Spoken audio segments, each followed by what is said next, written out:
Shabbat Shalom, my friends. Yep, we're back after a 1-week break. I missed you. I am sending each of you now blessings for a Shana Tova, a good year, for a Gemar Chatima Tova, for a good closing of this past year's chapter of your lives. But there's more. This is also Shabbat Shuvah, the Sabbath of return, the Sabbath of repentance that occurs each year on the Shabbat immediately prior to Yom Kippur. That's right now.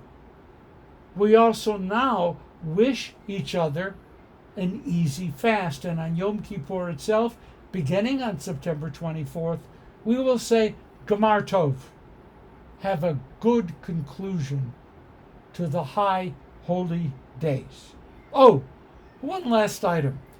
Here in California, summer officially ends and fall or autumn officially begin close to midnight on September 22nd. I love the word liminal. I loved the sound of it even before I understood what it meant. Liminal means a period of transition. We are most definitely in a totally liminal period. Everything is changing. So hold on to your seats. Our Sedra is Ha-Azinu, Deuteronomy, verses 32:1 to 32:52. 32:1 to 32:52. That's all. Very short. Please note that this will be the last Sabbath reading of a weekly portion from Deuteronomy for this year. On Simchat Torah, we will read the last verses of Deuteronomy, the first verses of Genesis. By the way, that's also liminal, right? And on September 30th and October 7th, our Torah readings will be specifically selected for Sukkot. And then, come October 14th, we begin the full reading all over again, Genesis chapter 1, verse 1, as the eternal Torah cycle moves forward. Now, Ha-Azinu, our Sedra, is a poetic song. When we read the Song of the Sea, remember that Shira Tayam? In Exodus chapter 15, Moses is portrayed as singing a song of triumph as Pharaoh and his charioteers are cast into the sea. Mi chamocha, the text proclaims. Who is like you, O God, among all of the gods worshipped by all of those other peoples? Mi chamocha. Exodus 15, maybe one of the oldest texts in the Torah, maybe the very oldest. But the song this week, which is Ha-Azinu, was written much later, even though it too is ascribed to Moses. He is given 2 songs. How do we know it was written long after the lifetime of Moses? Because it describes a world in which the Israelites have already settled into the promised land and have begun to adopt the idolatrous practices of their neighbors. And it describes how the people have revolted against God's will, acting like untrained animals. And because all that they have achieved has now begun to turn into the poisonous venom of snakes. And because foreign enemies perched on their borders are plotting their destruction. This is long after Moses. Our text struggles to find the right words to describe all that God is, but the text falters in the attempt. In just a few short verses, God is described as a rock, a warrior, an eagle, a father, a mother, an executioner, and a healer. Other things too. Why so many diverse metaphors? Because the author of this poem is at a loss to find the words that could most accurately portray what God is.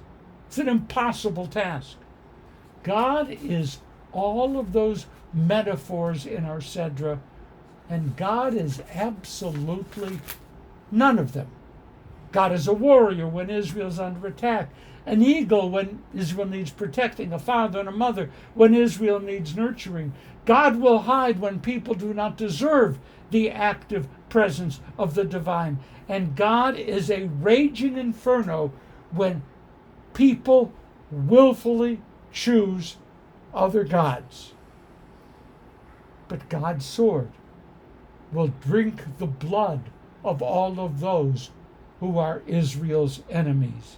God is all of that, and more than that, and none of that.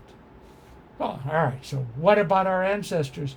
How do they fare in this Shira? Well, truth be told, not very well.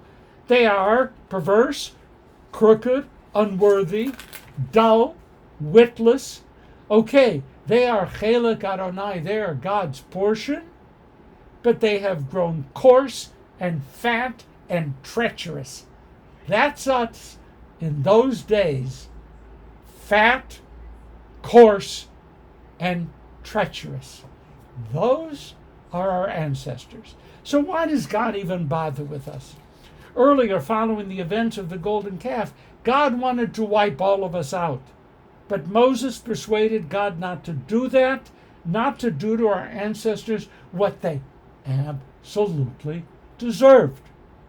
And here again, God pulls back from visiting upon us all that we deserved. It's not because of our many virtues. It's not because of the promises we made and the covenants we sealed. Why then?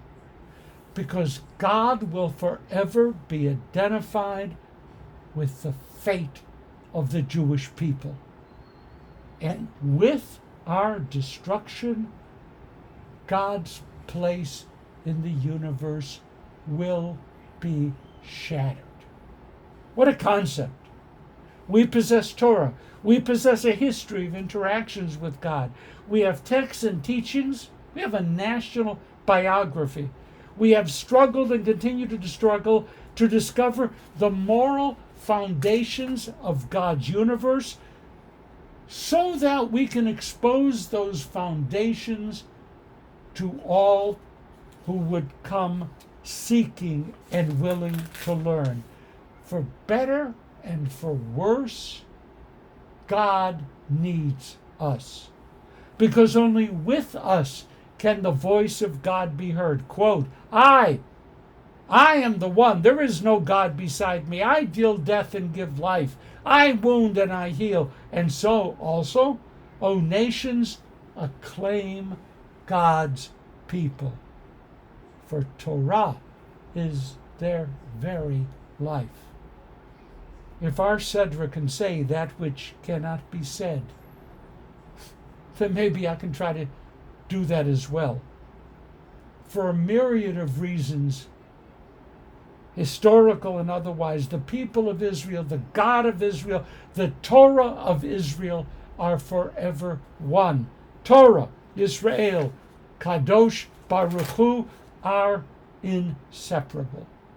If any one of those elements falls out of the equation, then the structure of religious faith as we know it cannot long endure. What a frightening and challenging concept.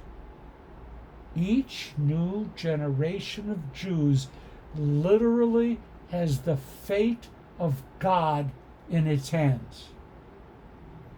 Of course, Moses has to die now. The text has to get him out of the way. The living dynamic of our world has room just for God, Israel, and Torah. No one else and no thing else is needed. I hope that you will choose to take those thoughts with you as you enter Yom HaKippurim.